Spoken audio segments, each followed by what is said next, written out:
ഞാൻ doctor K Kunhammad, consultant psychologist ആണ്. കുറേ വർഷം അധ്യാപക ജോലിയും ചെയ്തിരുന്നു. കഴിഞ്ഞ ദിവസം പേരാമ്പ്രയിൽ നിന്ന് കേട്ട വാർത്ത വളരെ ഗൗരവമുള്ളതാണ്.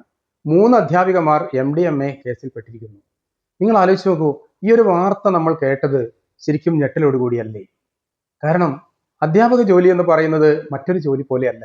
ഇത് വളരെ പുണ്യമായ ഒരു പ്രവർത്തനമാണ്. കാരണം കുട്ടികളുടെ ലൈഫ് ബിൽഡ് ചെയ്യലാണ് അധ്യാപികയുടെ ജോലി.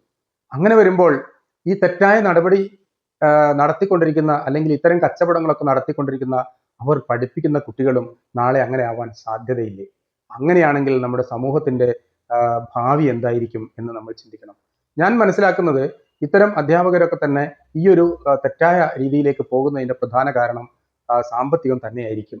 കാരണം കേരളത്തില് ഈ BRC സ്പെഷ്യലിസ്റ്റ് അധ്യാപകർക്ക് കൊടുക്കുന്ന സാലറി ഗൂഗിൾ പറയുന്നത് 10,000 മുതൽ 29,000 രൂപ വരെയാണ്.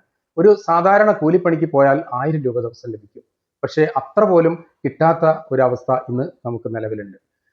ഈ ആളുകളെ സംബന്ധിച്ചിടത്തോളം 22, 23 വയസ്സിലായിരിക്കും ഇവർ ഈ ജോലിക്ക് വരുന്നത്.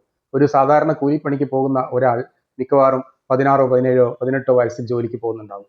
അവർക്ക് കിട്ടുന്നതും ഇവർക്ക് കിട്ടുന്നതും തമ്മിൽ തന്നെ വലിയ അന്തരമുണ്ട്.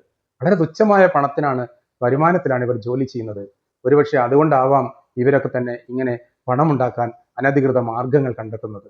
അതുകൊണ്ട് തീർച്ചയായും ഗവൺമെന്റ് ഇവരെ പരിഗണിച്ച് ഉയർന്ന സാലറി കൊടുത്തുകൊണ്ട് ഇവരുടെ ഡിഗ്നിറ്റി സമൂഹത്തിൽ കീപ്പ് ചെയ്യണം എന്ന് മാത്രമാണ് എനിക്ക് പറയാനുള്ളത്.